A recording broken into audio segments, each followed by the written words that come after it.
एक बार जोरदार ताली बजाकर अपने बड़े भाई उदय सिंह जी का स्वागत कीजिए पूर्णिया के धरती पर। जब से ये पूर्णिया से गए तो नहीं है, लेकिन जब से ये सांसद नहीं है पूर्णिया अनाथ हो गया है। और हम लोग चाहते हैं कि मजबूती से पूर्णिया में रहें, हम लोग इनके साथ खड़ा है। अब मैं आग्रह करना चाहता हूं अपने बड़े भाई, अपने अभिभावक पूर्व सांसद उदय सिंह जी का, एक बार जोरदार ताली बजा के स्वागत हो।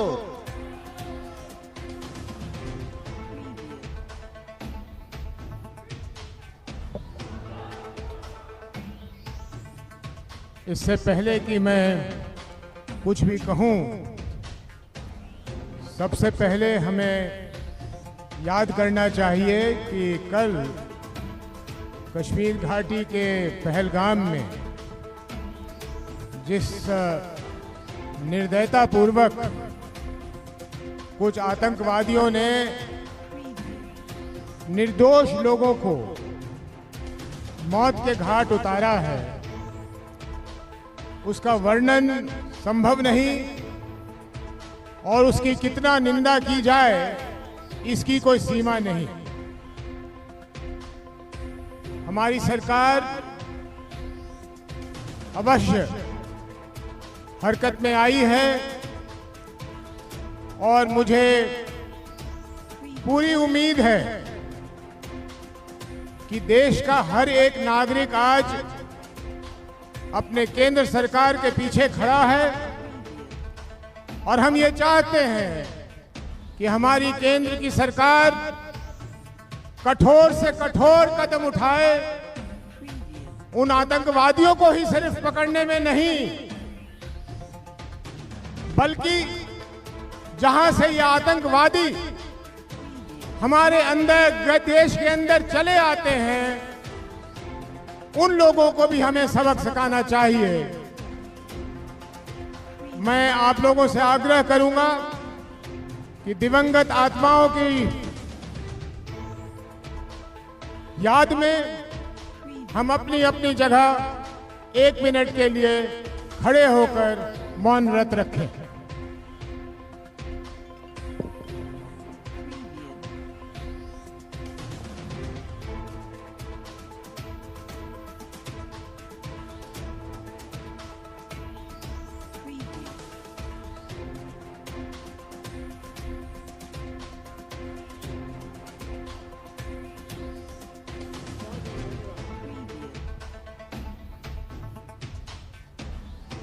आदरणीय अध्यक्ष जी, समय की कमी है, गर्मी है, ये अलग बात है कि मुझे कहीं जाना भी है, इसलिए मैं मंच पर बैठे सभी लोगों को अलग अलग संबोधित नहीं करूंगा, लेकिन हमारे अध्यक्ष जी जो बिहार आए हैं, पूर्णिया आए हैं, उनका मैं तहे दिल से और उनके साथ सभी लोग जो आए हैं उनका तहे दिल से पूर्णिया में स्वागत करता हूं। मेरी विशेष जिम्मेदारी भी है क्योंकि मैं पूर्णिया का हूं, तो हमारे यहाँ वो आए हैं सब लोगों की यहाँ खैर मकदम। लेकिन एक ऐसे व्यक्ति मंच पे बैठे हैं जिनकी मैं चर्चा ना करूं तो वो गुनाही नहीं, मुश्किल हो जाएगा। वो रिश्ता ही कुछ ऐसा नाजुक है मेरा आदरणीय आनंद मोहन सिंह जी के साथ। वो मेरे बहनोई लगते हैं और मेरी बहन की सुरक्षा उनके हाथों में है, इसलिए आपको मैं नमन करता हूं, प्रणाम करता हूं। आप ही के बुलाने पे मैं आ भी गया हूं यहाँ। तो बहुत बहुत आपकी बहुत मेहनत लगी है इस सभा को, सम्मेलन को आयोजित करने में। चेतन की बहुत मेहनत लगी है। तो मैं बात यहीं से शुरू करूं कि मेहनत क्यों लगी। हम लोग लंबी लंबी बातें करते हैं, माफ कीजिएगा मेरी विचार कुछ अन्य लोगों से अलग रहता है और मैं स्पष्टवादी आदमी हूं, उसका खामियाजा भी मुझे भुगतना पड़ता है, लेकिन जो सच होता है मैं वही बोलता हूं। आज जो जमाना है जहां अमेरिका में कोई घटना घट जाए तो मेरे रुपौली के जो सबसे पिछड़ा इलाका है, गांव है, वहां वो खबर पहुंच जाती है चंद मिनटों में। तो मेरे बेटे को इतनी मेहनत क्यों करनी पड़ी चेतन को इस सम्मेलन को बुलाने के लिए? क्या वो सम्मेलन अपनी लाभ के लिए बुला रहा है? मुझे पहले इसका जवाब दें आप लोग। आनंद मोहन जी को घूमने की क्यों आवश्यकता पड़ी? आवाज देना बहुत था कि हम लोग मिलने वाले हैं 23 तारीख को कला भवन में, अपने भविष्य के लिए कुछ बातें करना चाहते हैं। यह आप लोगों का कर्तव्य बनता था कि आप लोग खुद आ जाएं, इसलिए किसी से कुछ मांगने से पहले हमें अपने आप ही अंदर देखना होगा कि हम कहां आके खड़े हो गए। वीर कुंवर सिंह जी 80 वर्ष की उम्र में, जिनकी तलवार ने अंग्रेज सरकार का जीना हराम कर दिया, वो वीर सेनानी क्या अपने लिए लड़ रहे थे? क्या सिर्फ राजपूतों के लिए लड़ रहे थे या समाज के लिए लड़ रहे थे? आईना में देखें हम सब अपने आप को। क्या वही शौर्य आज हमारे यहां मौजूद है हमारे अंदर? क्या वही त्याग की भावना है हमारे अंदर? इससे पहले कि हम किसी सरकार, केंद्र, राज्य, इधर उधर हाथ फैलाएं, पहले ये सोचिए कि देने वाला व्यक्ति, देने वाली जाति अपने आप को कहां लाकर खड़ा कर लिया है कि आज हम मांग रहे हैं।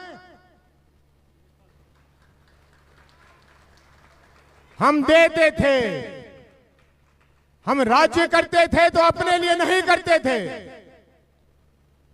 हमारे सभी सम्मानित लोग, बहुत सारे लोग राजस्थान से आए।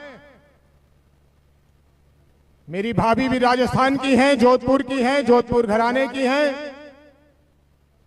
हमने देखा है और नजदीक से देखा है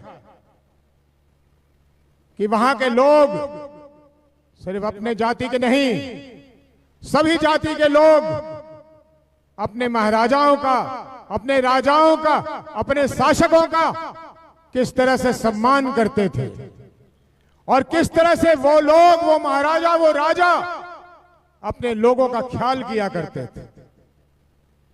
आज राजपूत ये भूल गया है। अगर राजपूत को कुछ याद रह गया है तो चमड़े को इतना पतला कर लिया है कि वो हर बात से, किसी न किसी बात से आहत हो जाता है। हम इतने कमजोर नहीं हैं। याद रखना कि राणा सांगा को किसी ने कुछ कह दिया तो राणा सांगा का कुछ बिगड़ गया या हमारा कुछ बिगड़ गया। कभी बिगड़ेगा तो उन कहने वालों का ही बिगड़ेगा, ये याद रखिएगा, लेकिन तलवार की नोक पर नहीं। वीर कुंवर सिंह जी की तलवार आज शिक्षा में तब्दील हो गई है। सेवा की भावना अपने अंदर ले आइए। कहीं कुछ मांगने की हमारी जाति को कभी आवश्यकता नहीं होगी। समाज के लोग हमें खींच कर ले जाएंगे आगे। जिस दिन एक दलित के साथ अत्याचार हो रहा होगा और जब वो घूम कर देखे और कोई राजपूत उसकी रक्षा में खड़ा है, जिस दिन एक महिला की चीरहरण हो रही होगी, घूम कर देखे अगर एक राजपूत खड़ा है, जिस दिन एक अल्पसंख्यक की रोजी रोटी पर आफत आई होगी, उस दिन वो घूम कर देखे एक राजपूत खड़ा है, तो राजपूत वहीं पहुंच जाएगा, उसी शौर्य को प्राप्त कर लेगा जिस शौर्य को हमने कभी प्राप्त किया था। अभी हमारे पूर्व वक्ता कह रहे थे कि भद्दी टिप्पणियां हो रही, ये भी तो हमारा ही किया हुआ है। समाज को हम लोगों ने ऐसे नेताओं को पनपने दिया है जिन्होंने समाज को खंडित करके रख दिया है। आपसे सच बताएं, हमारी जाति के आधे लोग ऐसे सम्मेलनों में आने से कतराते होंगे जो राजनीति से अपना मतलब रखते हैं, क्योंकि उनको लगता होगा कि अगर हम यहां टिक गए तो दूसरे वोट नहीं मिलेंगे। मूर्ख हैं वो, मूर्ख। अपनी जाति पर गर्व करना, अपनी जाति का सम्मान करना, यह हमारा कर्तव्य है, यह हमारा फर्ज है। लेकिन उस फर्ज के साथ साथ अन्य पूरे समाज का ख्याल करना, उसके लिए काम करना, न्याय करना, यह भी राजपूत का ही कर्तव्य है। राजपूत धर्म नहीं है, राजपूत जाति नहीं है, राजपूत विचारधारा है जिसको हम राजपूती कहते हैं। मेरे खानदान को, मुझे ईश्वर की असीम कृपा से बहुत बार यह मौका रहा है कि हम लोगों का भला कर सकें, और बहुत बार ऐसा भी मौका आया है कि एक ही काम के लिए एक राजपूत ने और एक किसी अन्य जाति ने अर्जी दी है, लेकिन उस समय मैं राजपूत बनकर नहीं, उस कुर्सी पर बैठे हुए एक इंसान की तरफ जब फैसला करता हूं तो हो सकता है वो राजपूत के पक्ष में न गया। इसे मैं कहता हूं कि ये पक्षपात नहीं किया गया, ये न्याय किया गया। लेकिन कौन रोकता है मुझे कि ईश्वर ने अगर मुझे ताकत दिया है तो मैं 10 राजपूत परिवार के बच्चों को पढ़ाऊं, लिखाऊं, उन्हें आगे बढ़ाऊं। ये पक्षपात नहीं कहलाएगा, लेकिन अन्याय करना पक्षपात कहलाएगा। हम राजनीति में अपनी जगह ढूंढ रहे हैं, हम राजनीति में जगह दिया करते थे भाई।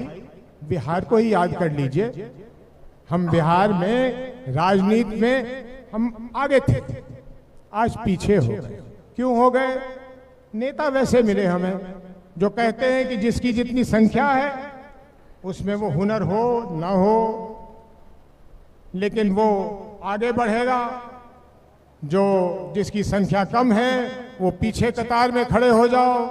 ये कौन सी अन्याय की बात? तो न्याय मांगने से नहीं मिलेगा, न्याय लेने से मिलेगा। और मेरी आप लोगों से विचार है कि अपनी राजपूती को वापस ढूंढें, अपने शौर्य को दोबारा प्राप्त करें, अपने बोली पे कटुता ना लाएं, सौम्य रखें। सौम्य बोलने से जो कटाक्ष होता है, जो मार पड़ती है, वो जोर से बोलने से नहीं होता। इसलिए मेरा यही आग्रह है सब लोगों से। आप लोग यहाँ आए, सबको तहे दिल से धन्यवाद देता हूँ। आयोजनकर्ताओं को तहे दिल से धन्यवाद देता हूँ। फिर से आनंद मोहन जी, चेतन जी को बहुत दिल से धन्यवाद देता हूँ, और अपनी बहन लवली जी को भी बहुत धन्यवाद देता हूँ। बहुत बहुत धन्यवाद। वीर कुंवर सिंह जी अमर रहे। जय हिंद।